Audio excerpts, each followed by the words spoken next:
¿Qué tal? ¿Cómo andan? Bienvenidos a una nueva edición de Mesa Redonda Debate, la última de este 2020 que fue bravo y lo sigue siendo.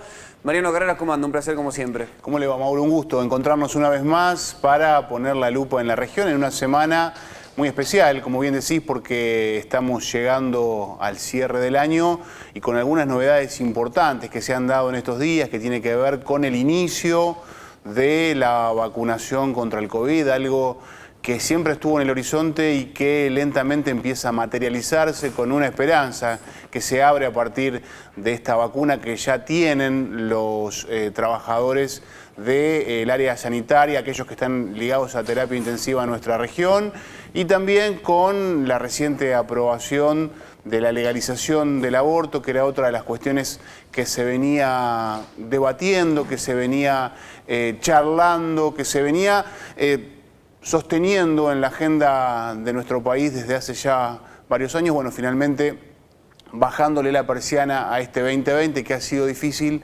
esta sanción que llega a darse y también cambios que seguramente empezarán a partir de ahora, porque no solo tiene que ver con la normativa, sino también con profundizar acciones y políticas educativas para que, bueno, cada vez vayamos mejorando y vayamos creciendo como sociedad.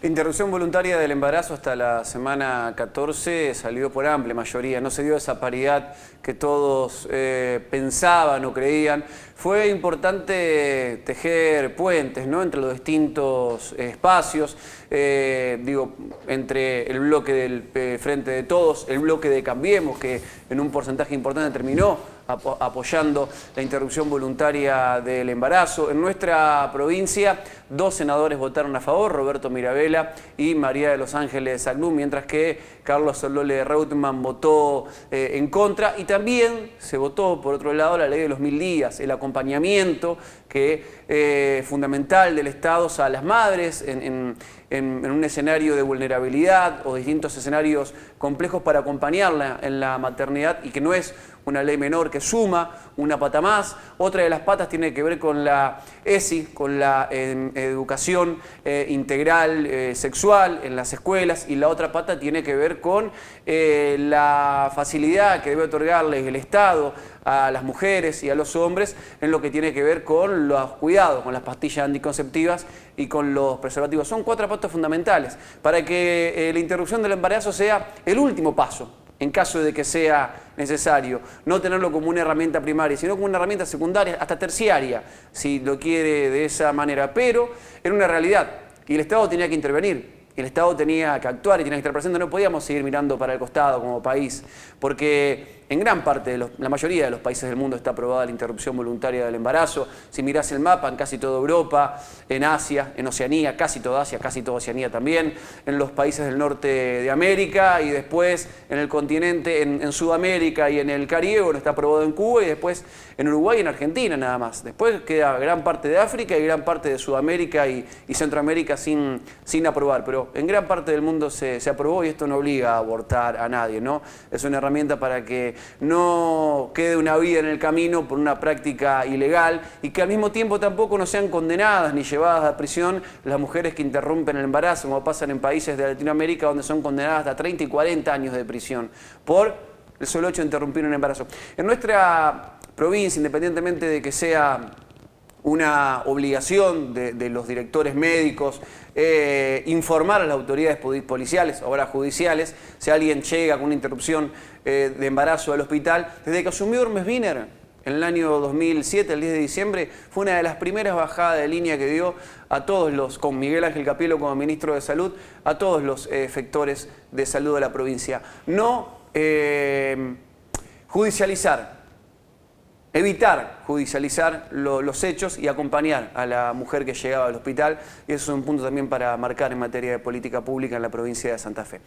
Si le parece, Mariano Carreras no opina lo contrario, vamos con nuestra primera invitada. Adelante nomás. Estamos hablando de Silvia Rocha, secretaria de Control Urbano y Convivencia de la Municipalidad de Venado Tuerto. Silvia, ¿cómo estás? Gracias por venir. Muy bien, gracias a ustedes por la invitación.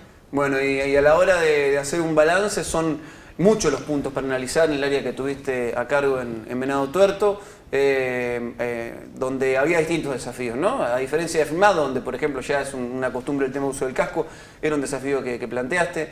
El tema de los controles en comercios, grandes cadenas, también era otro, y que se llevó adelante. ¿Qué lectura podés hacer de este 2020? La verdad que el momento de hacer un balance de lo que tuvimos que vivir en el 2020 fue un año bastante arduo de trabajo. De hecho, fuimos una de las secretarías casi consideradas también esenciales, conjuntamente con lo que son las secretarías de salud y las secretarías de servicios públicos. Nosotros durante el 2020 no paramos un día, y la verdad que más allá de los propósitos de las primeras líneas de trabajo que nos habíamos planteado como gestión para todo el año, cuando ocurre lo de la pandemia, tuvimos que girar hacia un montón de situaciones, empezar a hacer controles que nunca estaban previstos que los íbamos a hacer, y la verdad que fuimos trabajando casi también en función de los diferentes decretos que fueron saliendo a nivel nacional y a nivel provincial. Digo, el otro día hacíamos memoria y arrancamos, me acuerdo que un día cayó la gente de Protección Civil de la provincia y de repente teníamos que empezar a controlar a la gente que venía de otros países, y después pasamos a controlar a los que venían de otra provincia, y después ya pasamos a los controles más estrictos en ruta, a medir temperatura, hasta que en un momento dijimos, bueno, hasta acá llegamos, porque ya seguir controlando intentar controlar el ingreso de venado, que nosotros ya siempre tuvimos una línea, un posicionamiento con respecto a diferenciarnos a lo que se podía hacer en una ciudad más pequeña como Firmao, en una comuna. En Venado había esto de poder bloquear la ciudad, era completamente imposible, pero sí llevamos adelante controles muy estrictos, pudimos dar con muchísimas situaciones, un trabajo conjunto siempre con salud, con los comités de crisis que siempre había, hasta que en un momento dijimos, bueno, ya está, ya el virus está adentro y necesitamos llevar el control adentro de la ciudad, y así fuimos trabajando también en función de cómo se fueron habilitando las distintas actividades. Y bueno, tratando de colaborar con el recurso humano que tenemos y con otras organizaciones, como por ejemplo organismos como son las fuerzas de seguridad, siempre trabajando en conjunto, ¿no? Pero ha sido un año muy arduo. La verdad que los empleados no han parado, nosotros no hemos parado, y bueno, terminamos el 2020 bastante agitados con las fechas, con las fiestas, que también para nosotros son fiestas importantes, pero así todo en pandemia nosotros, los lineamientos de trabajo que nos habíamos planteado, pudimos llevarlo adelante. El tema del uso del casco, que en su momento lo habíamos planteado, cómo arrancamos la campaña, de repente tuvo un fundamento para nosotros esencial, que era más allá de cuidar la vida, proteger la vida, bajar el nivel de lesiones frente a los siniestros viales de venado, que son muchísimos, que son muy altos. El fundamento nuestro giró y decíamos, bueno, hay que proteger a los efectores de salud, porque teníamos que cuidar las camas de alguna manera, ¿no? Las camas, sobre todo las camas de terapia. Así que para nosotros era fundamental empezar con la campaña del casco, hacer que la gente que se conducía en moto use casco para no ocupar incluso camas de los efectores de salud, que había que guardarlas para la pandemia, ¿no? Y la verdad que el otro día tuvimos una comunicación con el director médico del Hospital Gutiérrez para pedirle una estadística y un dato que para nosotros era clave. Y durante todo el año, desde que empezamos la campaña hasta hace unos pocos días de diciembre, solo hubo en el Hospital Gutiérrez 3 ingresos a terapia por siniestros producidos por motos.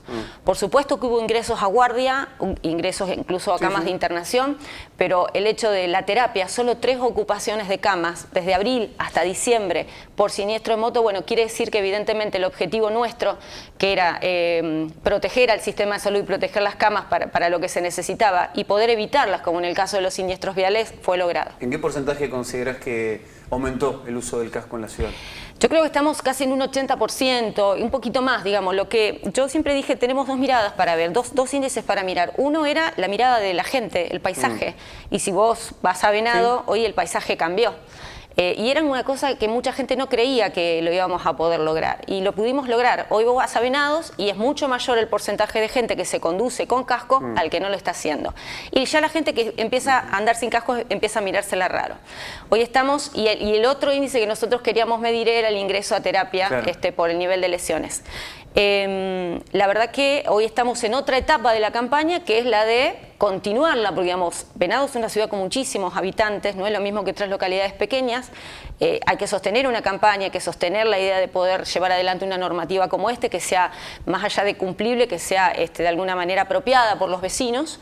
Y la verdad que estamos en un buen momento, estamos en una campaña, en un aspecto nuevo, que es de que en esta época estival el casco no se usa en el codo, ¿no?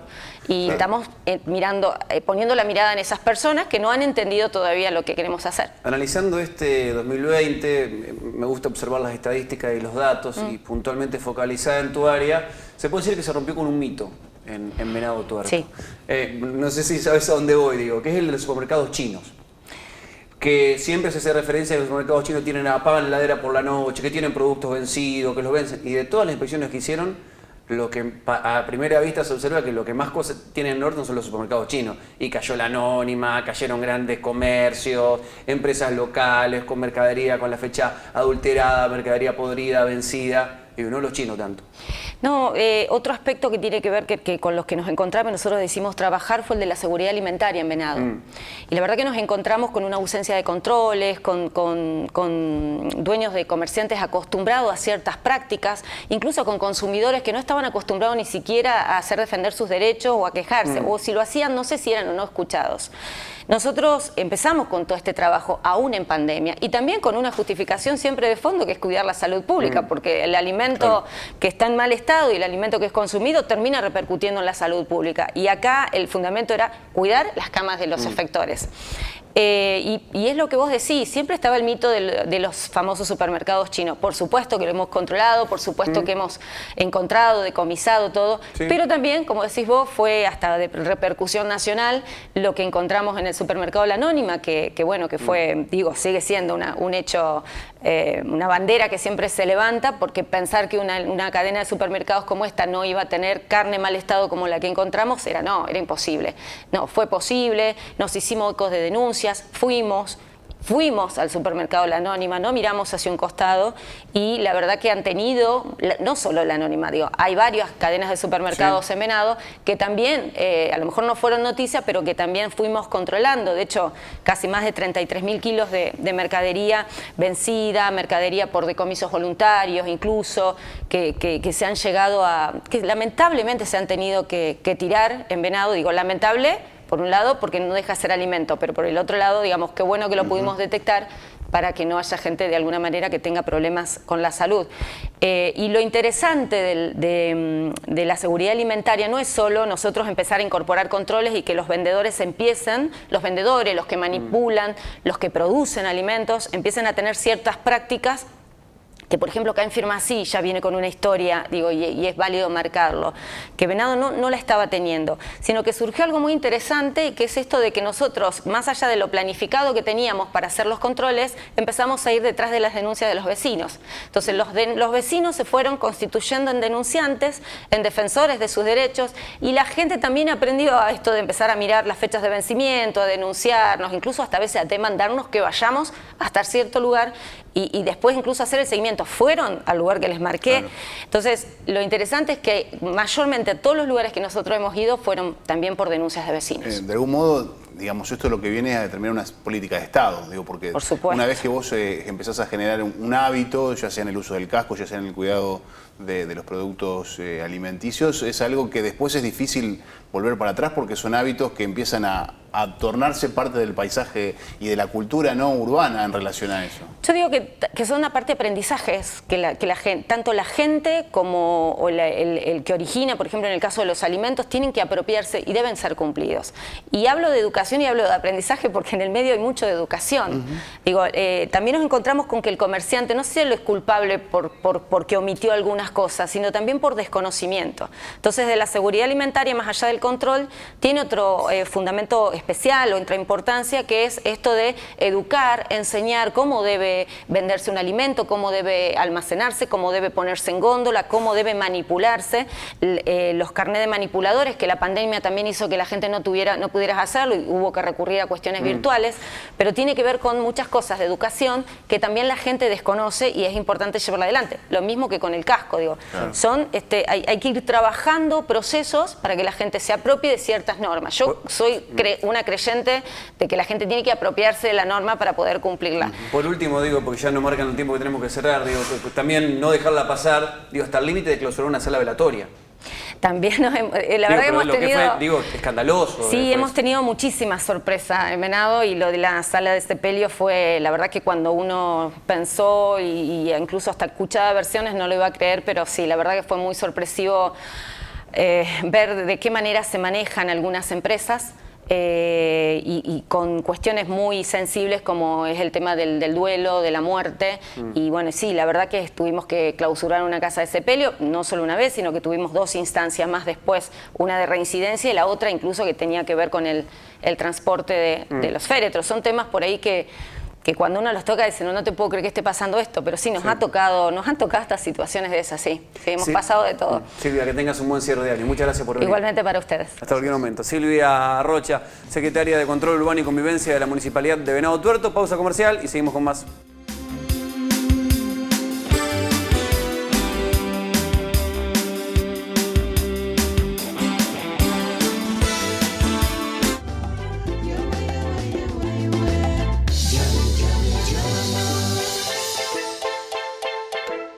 Santa Fe Provincia. Mi nombre es Débora González, pertenezco a la Carpintería Jóvenes Soñadores de la Asociación Puentes Amarillo. El Santa Fe Más para mí es una oportunidad. Es más, yo hice otro taller y me llamaron para trabajar, pero que las oportunidades llegan. Santa Fe Provincia.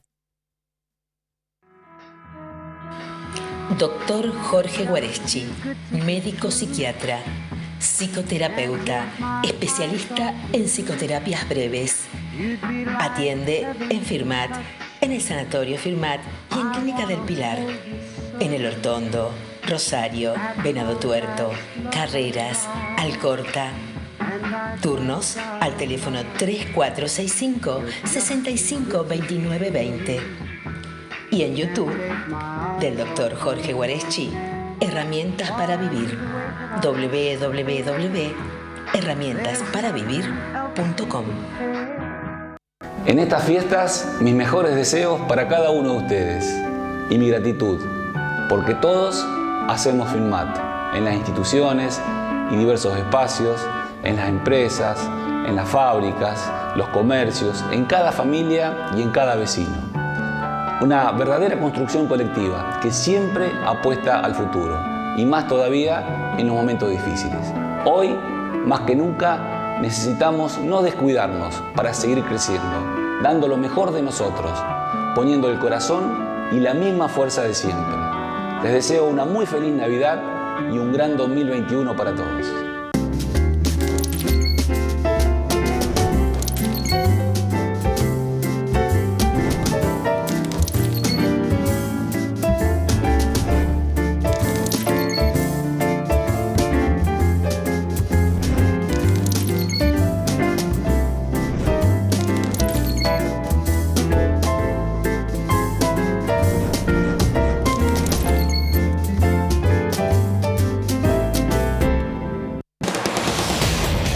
Migliasa Maquinarias S.R.L. Concesionario oficial en Firmat y Zona. Ruta Nacional 33 y Kennedy. Teléfonos 03465 422 599 421 511. www.migliasamaquinarias.com.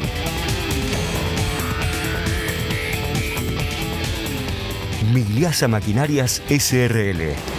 Teléfono 03465 422 599 421 511.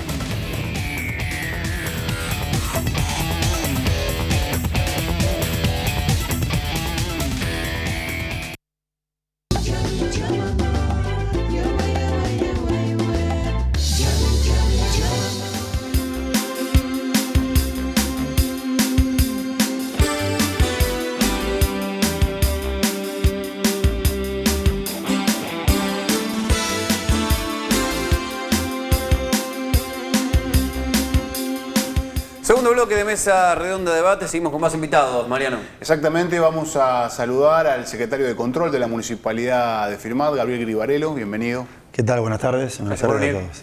Bueno, Gabriel, estamos en una época, en un año, bueno, digamos ya aquel que viene un poco atento y se asoma por la ventana a ver qué pasa sabe que ha sido un año movido.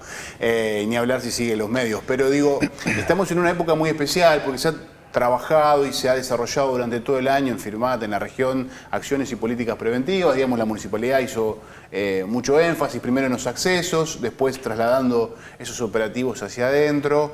Y ahora con esta época, que es la época de las fiestas, donde hay una necesidad social y cultural de la gente de reunirse, de los chicos, de los jóvenes, de juntarse, y ustedes, bueno, tratando en ese marco de determinar algunas políticas de Estado como para, por un lado, evitar que se dé un fuerte, ¿cómo diríamos?, un fuerte nivel de contagios, y por otro lado también por aquellas cuestiones que son propias de esta época, que pueden ser los accidentes de tránsito y todo aquello que tiene que ver con los consumos en exceso, ¿no?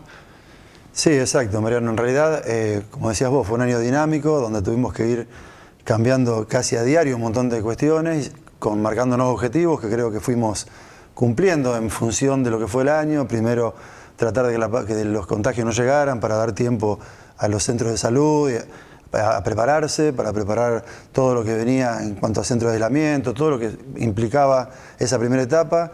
Y bueno, y ahora, como decís vos, después de todos esos controles y todo lo que fue cambiando, llegar a fin de año, después de casi 10 meses de tener mucha gente que está encerrada, como decimos, los jóvenes con salidas pero muy esporádicas, con lo cual llegamos a esta época donde en un principio pensábamos que íbamos a poder llegar a estar un poco más tranquilos, y estamos en un momento complicado también de la pandemia, no solo en Firmat, sino en general, con posibilidades de rebrote, con lo cual nos hizo también llevar adelante una cantidad de controles en la fiesta, previendo la posibilidad de que los contagios sean, sabiendo aún que las reuniones iban a existir, que se den la menor cantidad de contagios posible. Entonces, en base a eso se tomaron una serie de medidas preventivas en la Navidad, trabajando en conjunto. Hubo casi más de 50 personas en la calle trabajando en prevención y en controles posteriores, junto con policía, junto con todo lo que control urbano y hasta incluido gente que hemos contratado para prever alguna situación que se podía dar en los espacios públicos, con lo cual, bueno, eso nos permitió que tuviéramos una Navidad tranquila, sin sobresaltos, con seguramente alguna fiesta que se ha hecho, pero en realidad trabajando bien con eso, y creo que también agradeciendo un poco a la gente, porque en realidad se ha cumplido el objetivo y las recomendaciones que nosotros veníamos marcando en cuanto a las reuniones familiares, que no sean multitudinarias, que las hagan en espacios abiertos, y creo que eso también la gente lo adoptó, y hoy nos encontramos en una situación donde los jóvenes nos están requiriendo que hagamos algo, que organicemos algo, pero en realidad nosotros estamos trabajando en función de lo que está permitido. En función de eso, estamos trabajando con todos los bares de la ciudad para que abran las puertas el 31 nuevamente, incluso van a abrir más bares que los que abrieron el 24, con posibilidad de extender un poco los horarios a los efectos de que los chicos puedan tener un lugar para pasar la noche de Año Nuevo. Gabriel, cuando se piensa, digamos, en el hecho de poder darle a los jóvenes la posibilidad de tener un lugar de encuentro, pero con controles, con cuidados, ustedes piensan en los bares y no en otro tipo de evento, que es lo que en estos días por ahí circuló en las redes sociales, como alguna cierta de pedido anónimo, que los jóvenes fueron compartiendo, pero digamos, donde se plantea más como un evento más multitudinario. Ustedes dicen, bueno, que los chicos estén en los bares y estamos ahí dando, digamos, o supervisando las medidas para que sea de la manera más segura posible. Sí, lo que pasa es que una convocatoria de esa magnitud no podemos prever incluso ni la cantidad de gente que puede llegar a venir. Entonces, y además, lo más importante, no está permitido.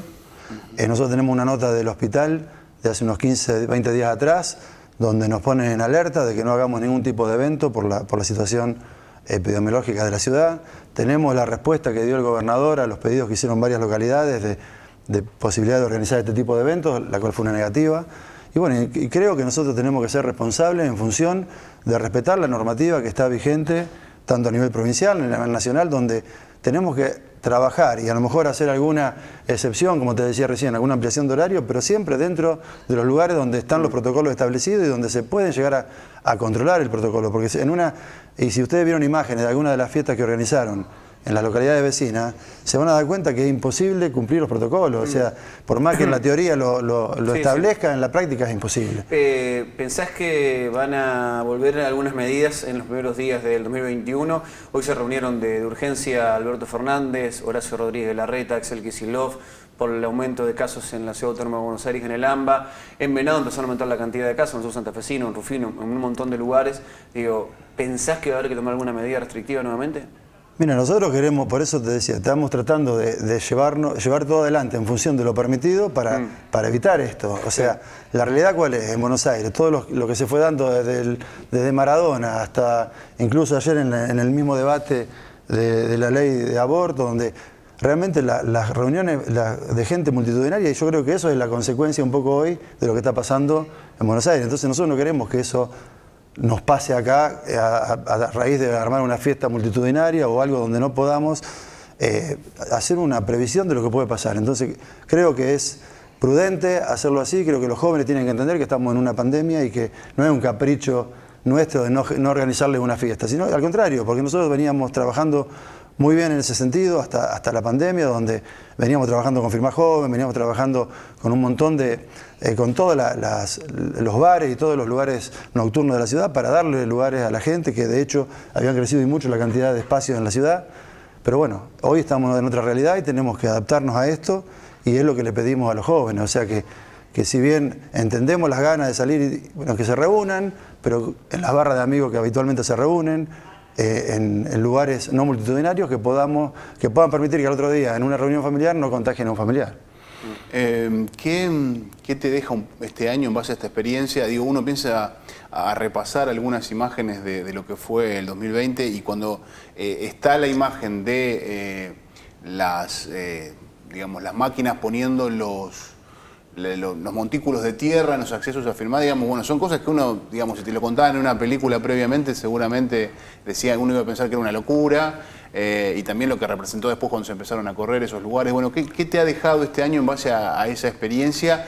Y en base, digo, la política siempre es dinámica, siempre de algún modo hay que ir resolviendo cosas sobre la marcha, pero este año me parece que tuvo un valor agregado bastante importante. Sí, totalmente. Creo que, o sea, es muy distinto ver las cosas en el momento que tenés que tomar una decisión, como el de cerrar una ciudad, y a lo mejor verlo después de 2 meses de cómo fue la situación o qué cosas hubiéramos hecho distintas o no. Yo creo que en ese sentido nos fuimos marcando objetivos y los fuimos cumpliendo, como te decía antes, y creo que había que actuar en el momento, a veces hasta en contra de las cosas que por ahí la gente nos pedía, pero realmente pensando en la pandemia, en que no llegara el virus a Firmá, y creo que se logró retrasarlo. Creo que pudimos, los efectores de salud pudieron ir trabajando con distintas localidades a las cuales iba llegando el virus, donde también venían a Firmá a atenderse en salud, y nosotros acá pudimos ir demorando esa llegada.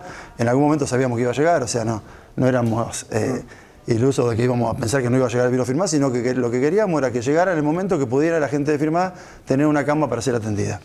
Creo que eso lo logramos, y creo que hoy, como están las cosas, necesitamos seguir manteniendo una postura que permita eso. O sea, independientemente de que a lo mejor tengamos que hacer cosas que a lo mejor, como nos pasa con los jóvenes, que hoy seguramente la mayoría de los jóvenes están en contra de la medida que estamos tomando, pero creo que a futuro el tiempo va a demostrar que son cuestiones de responsabilidad y de llevar adelante decisiones, independientemente a veces de una cuestión políticamente correcta, que puede ser a lo mejor organizar una fiesta para que todos los jóvenes estén contentos hoy y mañana tener otro problema mayor, que es un montón de gente infectada. Entonces creo que esas cosas las tenemos que ir asumiendo, y fue la manera que fuimos trabajando durante todo el año, respetando las normativas de superiores, de provincia, de nación, y adaptándolas a localidades más chicas, que a veces esa normativa estaba dirigida a una localidad más grande, que en una ciudad más chica podíamos tener alguna otra licencia, y bueno, lo fuimos haciendo así, acompañando a todas las actividades que iban quedando rezagadas en el inicio de sus actividades, tratando de ayudarlas de alguna manera y acompañando a las que podían seguir. Gabriel, gracias por visitarnos, que tengas un buen cierre de año. Gracias igualmente para todos, y feliz año para todos los firmatenses. Pausa comercial y ya seguimos con más Mesa Redonda de Debate.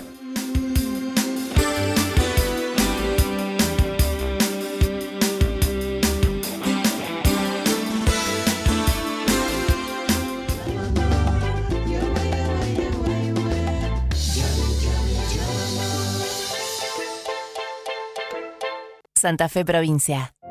Mi nombre es Débora González, pertenezco a la Carpintería Jóvenes Soñadores de la Asociación Puentes Amarillo.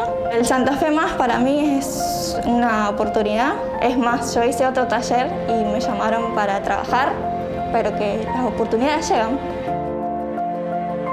Santa Fe Provincia. Doctor Jorge Guareschi, médico psiquiatra, psicoterapeuta, especialista en psicoterapias breves. Atiende en Firmat, en el Sanatorio Firmat y en Clínica del Pilar. En El Hortondo, Rosario, Venado Tuerto, Carreras, Alcorta. Turnos al teléfono 3465-652920. Y en YouTube, del Dr. Jorge Guareschi, Herramientas para Vivir. www.herramientasparavivir.com. En estas fiestas, mis mejores deseos para cada uno de ustedes y mi gratitud, porque todos hacemos Firmat en las instituciones y diversos espacios, en las empresas, en las fábricas, los comercios, en cada familia y en cada vecino. Una verdadera construcción colectiva que siempre apuesta al futuro y más todavía en los momentos difíciles. Hoy, más que nunca, necesitamos no descuidarnos para seguir creciendo, dando lo mejor de nosotros, poniendo el corazón y la misma fuerza de siempre. Les deseo una muy feliz Navidad y un gran 2021 para todos. ¿Dónde querés vivir? Es una pregunta difícil de responder. Puedes tomar el tiempo que quieras para pensarlo, pero al momento de decidirlo, debes encontrar un lugar y un profesional que te asesore y te brinde, con seriedad y responsabilidad, lo que necesitas para completar esa decisión. Zuliani Propiedades, de Oscar Zuliani, corredor inmobiliario matriculado, ventas, alquileres, administración y tasaciones, Entre Ríos 970, Firmat. Con Zuliani Propiedades, siempre ganas. En Cooperación Seguros, brindamos...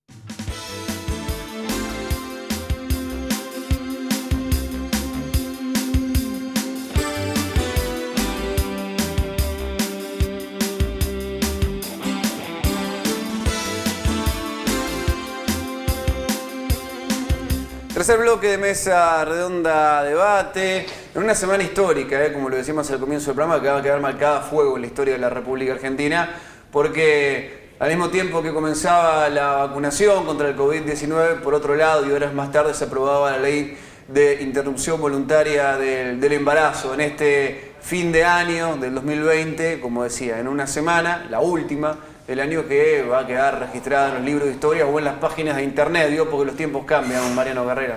Exactamente, y en eso de contar la historia, cuando uno repase, por ejemplo, lo que acontecía en Firmat en diciembre de 2020, va a decir, bueno, llega la vacuna, y ¿quién es el primero que se pone la vacuna? Es el actual director del Hospital General San Martín, Emilio Focco. ¿Cómo le va? ¿Cómo anda? ¿Qué tal? ¿Cómo andan? Gracias. O sea, quedó en la historia, entre otras cosas, porque es el primero que se puso la vacuna. Sí, señor, sí, señor. La verdad que muy contento. Un día histórico, como decían ustedes. La llegada de las dosis al hospital fue tremendamente significativo para el personal de salud. ¿No te hiciste comunista de ayer hasta hoy, por ejemplo? Nada, ningún síntoma distinto al que ya teníamos. Nada. Claro. Bueno, no, porque uno de los puntos de tantas barbaridades que se dijeron sobre la vacuna era uno de esos, ¿no? El tema era la vacuna rusa, no las otras, el tema de la vacuna rusa. ¿Y cómo se diagramó, cómo se coordinó toda la campaña? Bien, hace más o menos 15 días que desde el Ministerio nos venían informando la llegada de la vacuna. Sí nos pedían que tratemos con, digamos, reservando los datos, porque había mucho juego mediático en el medio y con el cuidado que se merecía de no dar falsas expectativas, lo veníamos manejando. Y bueno, la verdad que cuando nos avisaron de que llegaba la vacuna, hubo un operativo enorme desde la salida de Rusia del avión hasta la llegada a Ezeiza, y de ahí el reparto a todas las provincias. Nosotros lo esperábamos del hospital a la Traffic del Correo, que venía custodiado por personal de Gendarmería. Nos habían pedido que nosotros pongamos custodia policial también en el hospital, y que bueno, permanece todavía esa custodia en la sala donde están las vacunas. Y a partir de ahí, cuando tuvimos la confirmación de que llegaban las vacunas, que tuvimos la confirmación cuántas dosis eran, con el personal de vacunación empezamos a programar bien lo que era la campaña, la colocación en sí, así que bueno, por suerte salió todo muy bien. La verdad que hay que destacar lo que fue la coordinación a nivel nacional de la distribución de la vacuna, un operativo histórico, extraordinario, aparte garantizando el frío, ¿no? De la temperatura de la vacuna. Era algo muy difícil de llevar adelante y no hubo grietas ahí, no hubo fallas. La verdad que fue impresionante. De hecho, nuestra conservadora, la que llevó al hospital, como la de todos los demás hospitales, venía con una tarjeta que se monitoreaba el control de la cadena de frío desde la salida de Rusia hasta que nosotros la apagamos cuando la tuvimos en el freezer.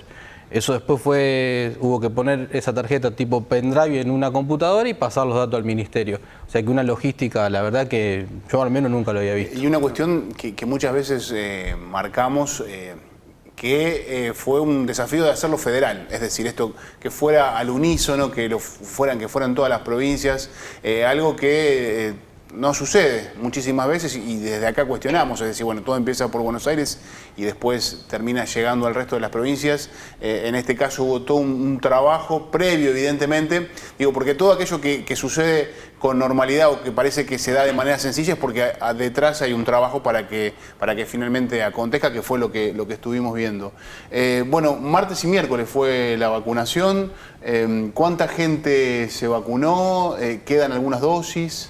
Se vacunó el martes a 50 personas, al segundo día, hoy, se vacunó 55 personas más y sí, tenemos todavía dosis disponibles, por lo cual nosotros, como la primera intención del ministerio fue que se vacune personal de cuidados críticos, o sea, lo que hacía terapia intensiva. Nuestro hospital tiene una dinámica que hace muy difícil discriminar entre personal de terapia intensiva y personal de sala general, porque bueno, compartimos muchos profesionales en los dos lugares, así que con autorización del jefe regional, del doctor Pedro Busto, y la gente del ministerio, pudimos ampliar un poco más y se vacunó gente de servicios generales, de sala general, y los próximos días vamos a estar vacunando, yo creo que a todo el personal, porque las dosis nos van a alcanzar. Aparte, seguramente en la segunda semana de enero van a estar llegando otra cifra similar de vacunas, con la intención de, al menos desde el hospital, nuestra intención es gestionar para que toda la sanidad de Firmat esté vacunada, al menos los que se lo quieran poner. Eso te iba a preguntar, perdón. ¿Hay gente, digamos, que decide no vacunarse? Sí. Digo, dentro del personal de sanidad. Sí.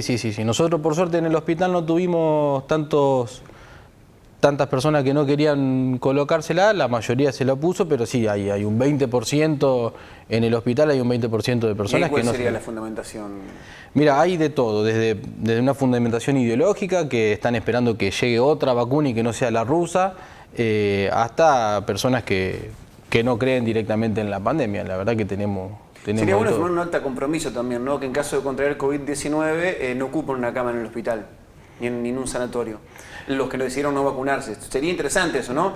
Porque después, en caso de que necesiten internación, van a acudir a un efector público o privado, que en su defecto lo pasan en su casa, y se banquen las consecuencias de no haberse vacunado.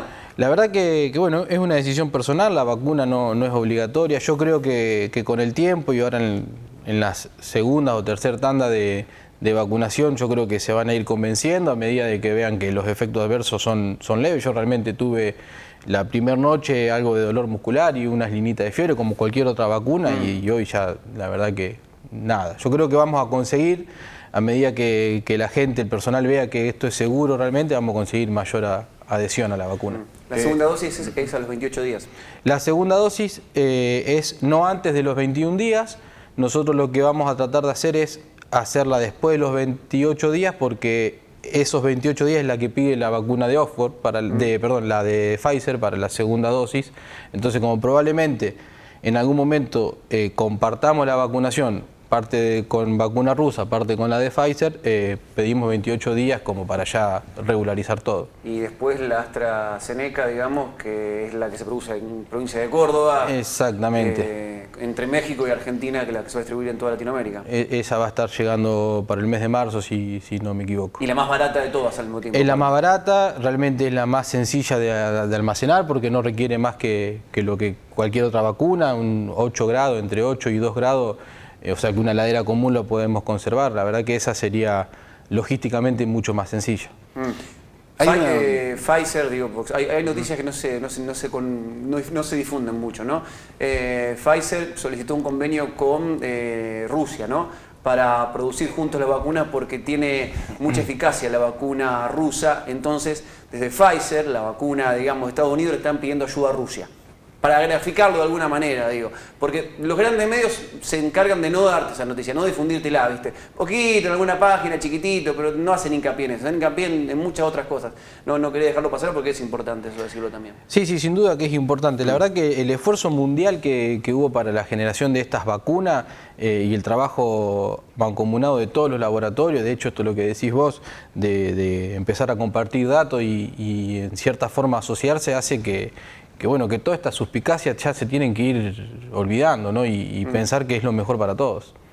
Quería consultarte en relación al estado anímico del personal a partir de la llegada de la vacuna, porque sabemos que conjuntamente con la enfermedad, conjuntamente con la pérdida de vidas de muchas personas, se fue sumando un desgaste anímico, psicológico, que lo hemos hablado en varias oportunidades, y la llegada de la vacuna, la posibilidad de vacunarse, seguramente viene también a recargar un poco esa energía, no solo por lo que representa el cuidado, sino también por decir, empezamos a tener otro escenario que empieza a construirse de ahora en más. Sí, yo creo que fue completamente renovador.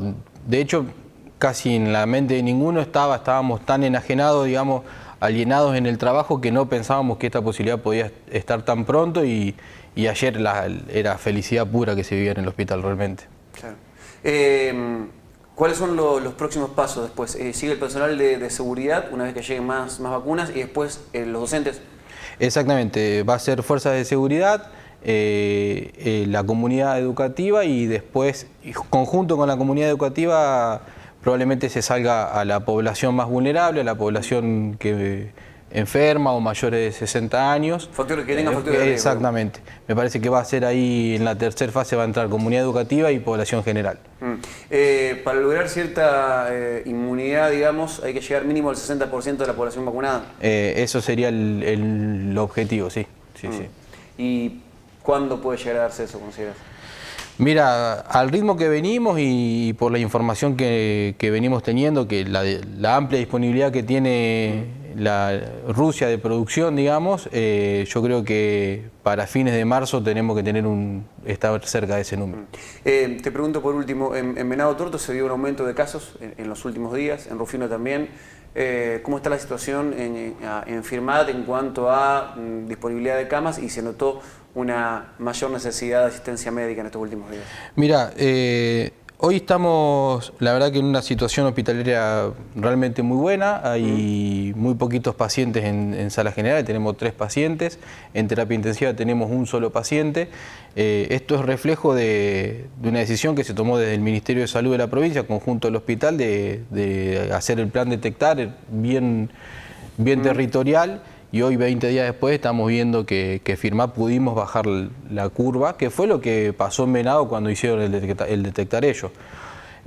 Uno prevé que en los próximos días vamos a tener un aumento de casos, sin dudas. Claro. Emilio, gracias por visitarnos, muy amable. Por favor, gracias a ustedes, felicidades. Gracias, buen cierre de año. Emilio Foco, director del Hospital General San Martín de la ciudad de Firmat. Pausa comercial y seguimos con más mesa redonda de debate.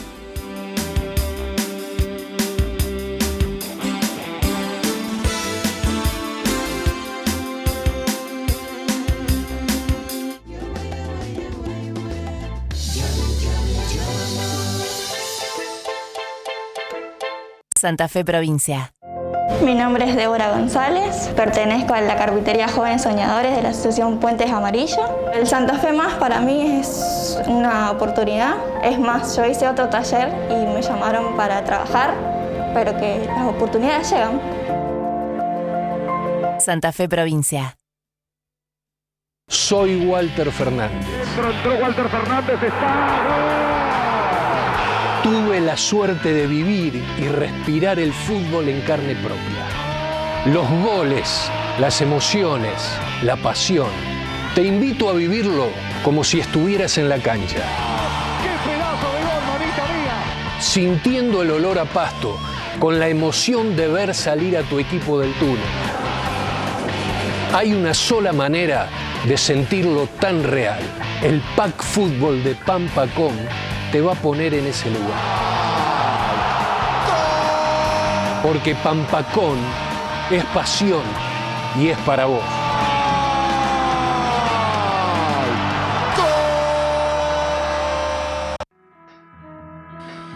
Doctor Jorge Guareschi, médico psiquiatra, psicoterapeuta, especialista en psicoterapias breves.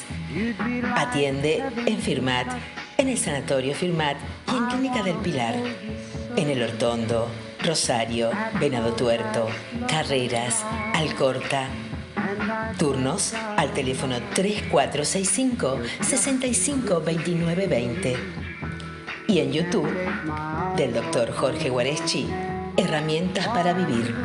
www.herramientasparavivir.com.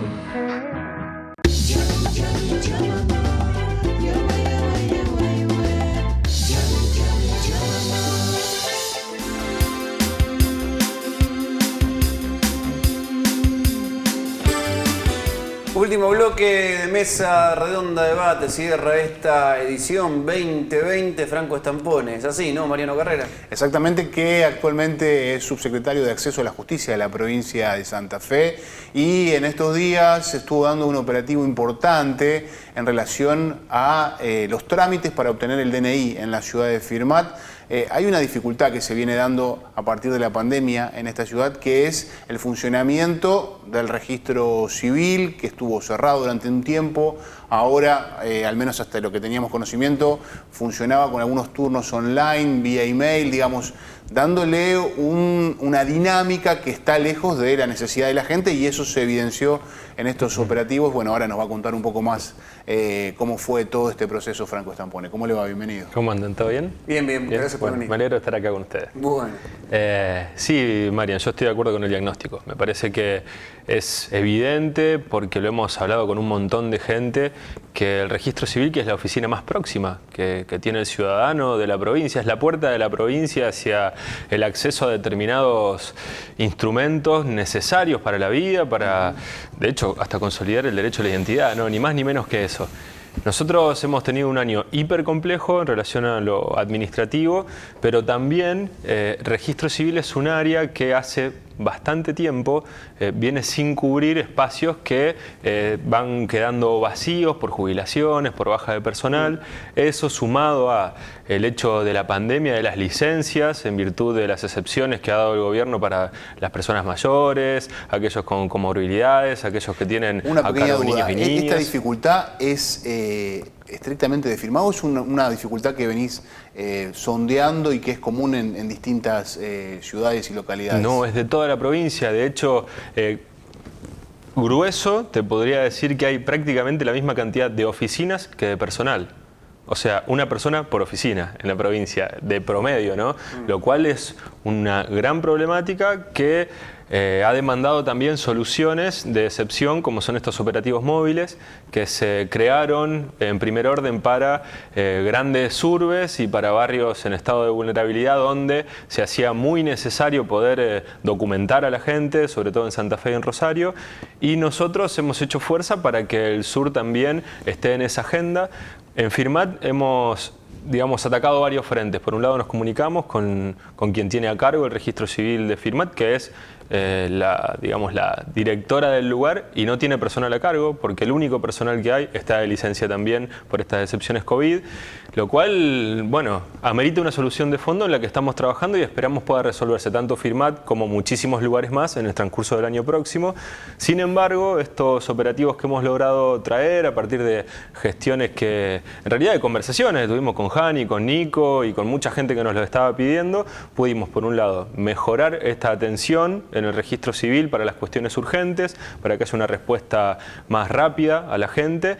Y el operativo vino a descomprimir uno de los trámites principales, que es el DNI. De hecho, pudimos tener 3 operativos en 3 semanas consecutivas, hicimos más de 300 documentos y es un alivio, la verdad. Pero queda muchísimo por hacer. De hecho, antes de comenzar te decía que tenemos 300 personas todavía en lista de espera. Por ende, esperamos tener 3 operativos más en el transcurso de este mes de enero, probablemente. Un compromiso de Omar Perotti de llegar con personal a todos los registros civiles, digo, porque en Venado Tuerto también se dio esto, ¿no? Se jubilaron muchos trabajadores y no se ocuparon esos espacios. Y queda poca gente para atender un montón de cosas, más allá de lo que decís vos, que se pasa en toda la provincia. Digo, el gobernador que en este año ni siquiera cubrió todos los cargos del gabinete, digamos, por una cuestión de su característica de austeridad, digamos, ¿no? ¿Hay un compromiso así, bueno, si vamos a cubrir todos los puestos que faltan en el registro civil? Yo no quisiera hablar solamente de registro civil porque estimo que esto, que en el registro se hace visible, porque hace a la cotidianidad de las poblaciones, es algo que se replica en toda la administración. Uno de los grandes problemas que hemos tenido este año fue poner a marchar justamente las administraciones de las diferentes áreas del Estado, porque el gobierno anterior tenía una lógica más de los contratos particulares más que de la planta permanente concursada, ¿no? Y eso ha generado un vacío en las estructuras administrativas que se replica después en las demandas de la gente cuando ven que las cosas que quieren hacer no las pueden hacer. Ahora, tenemos el compromiso de poder avanzar sobre eso necesariamente, sí. Hay juzgados de paz que no están cerrados directamente, digamos, por ejemplo, también. Sí. Que se quedaron sin bueno, jueza de paz o sin juez de paz. Y hay muchos concursos también que van a tener que realizarse en el transcurso del tiempo. Hay algunos que ya han comenzado y hay postulantes para eso. Yo no quiero hablar con el número porque no es específicamente mi área, sino que es Consejo de la Magistratura, pero hubo algo así como una veintena de vacantes y más de 400 postulantes. Ustedes imagínense la complejidad para tomarle las entrevistas a esas 400 personas en un marco en el cual no se puede viajar, no se pueden hacer entrevistas personales. Bueno, hay mucho para trabajar, hay muchos espacios para cubrir que hacen básicamente a la calidad de la gestión de la gente, porque, y ahí sí hablo más de lo que me corresponde, digamos.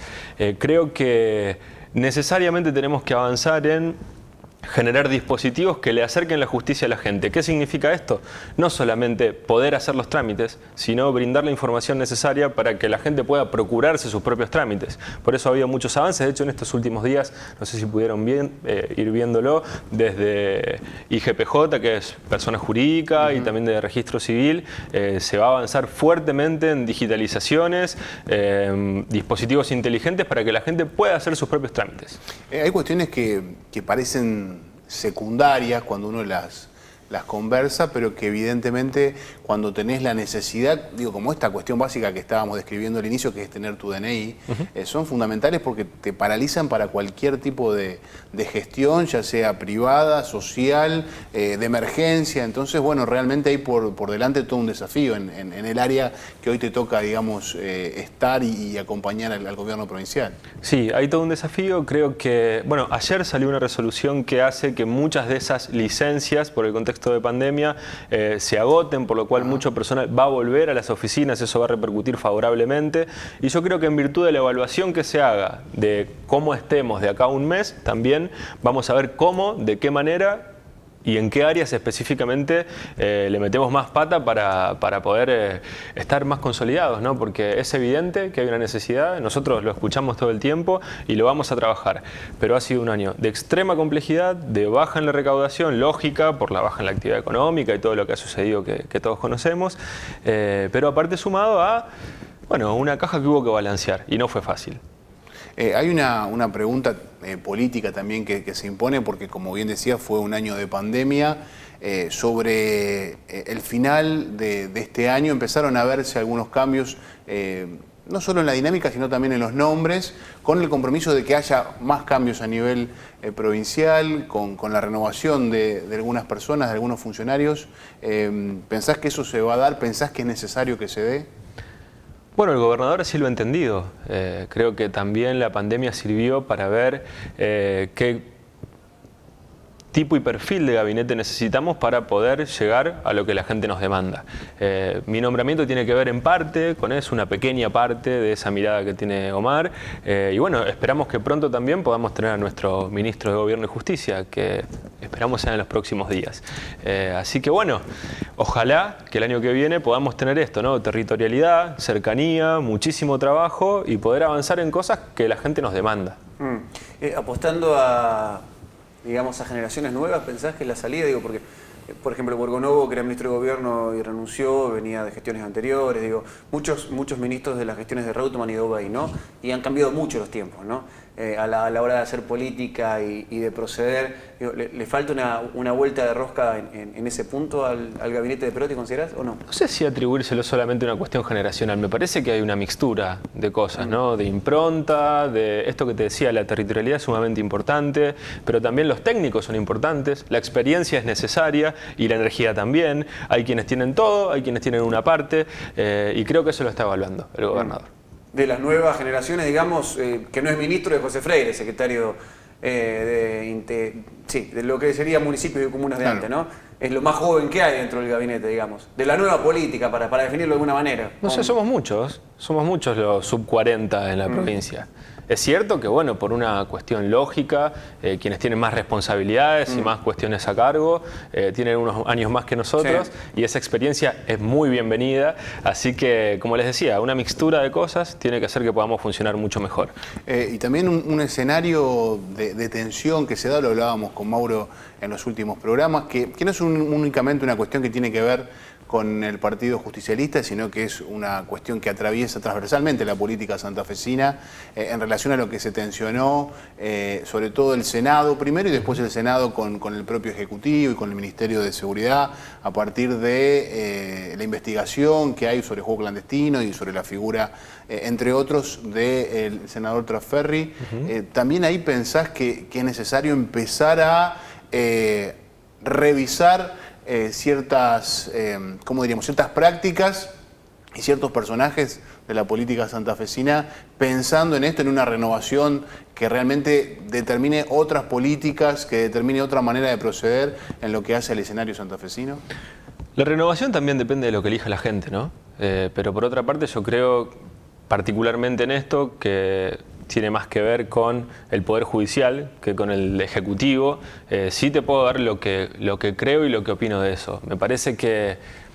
Yo recuerdo que en un tiempo nosotros discutíamos, lo traigo a lo local porque sirve de ejemplo, discutíamos que había ciertas reglamentaciones que se habían hecho en determinada etapa y que nos generaban ciertas barreras, ¿no? Como con el Consejo, que decíamos, ¿cómo puede ser que haya recesos tan largos, que no se trabaje todos los días, si estamos a 5 minutos de casa, ¿no? Esto es de otra época. Bueno, yo creo que los fueros forman parte de otra época y que en estos tiempos es necesario que todos seamos iguales ante la ley y que si hay una investigación en curso, todos nos pongamos a disposición de la justicia para que se nos investigue, porque si no da una mirada errónea a la comunidad de lo que la política es. Digamos, la política no debería ser un lugar para refugiarse y para tener privilegios, debería ser un lugar de laburo para hacer cosas por los demás, digamos, y para construir herramientas que le mejoren la vida de los demás.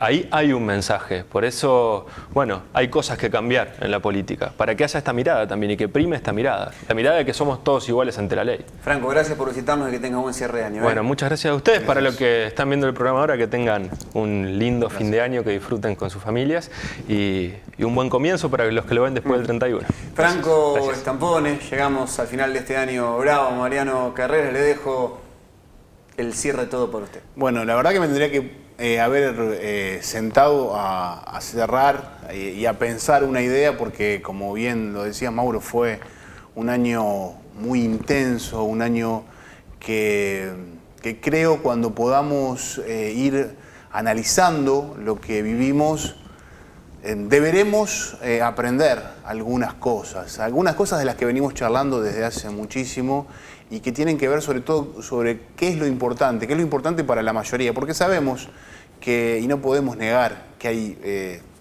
cruce de intereses, que hay sectores minoritarios que son beneficiados y que se benefician de determinadas cosas y que tal vez quieren que las cosas sigan como siempre fueron porque es así donde se benefician. Pero digo, para la mayoría, ¿qué es lo importante? Y ahí tendremos que empezar a poner algunas cuestiones en el centro de la escena. Digo, nosotros, la ciudadanía, tendremos que poner esas cosas en el centro de la escena que tienen que ver con salud pública, con educación pública. Cuando hablamos de salud no solo hablamos de la atención sanitaria, que tiene que ser buena, que tiene que tener buena estructura, que tiene que tener profesionales bien pagos, sino también hablamos de alimentación, hablamos de hábitat, hablamos de deporte. Digo, cuando hablamos de salud hablamos de todo eso. Y cuando hablamos de educación también hablamos de eso.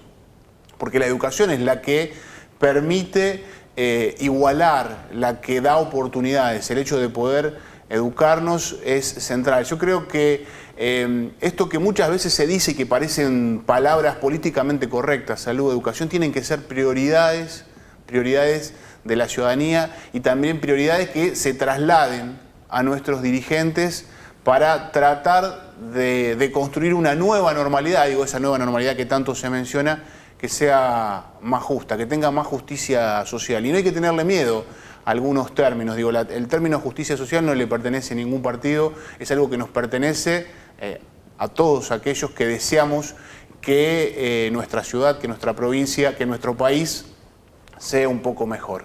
Así que el deseo es ese, que nos pongamos a trabajar en una ciudad, en una región, en una provincia, en un país con más justicia social.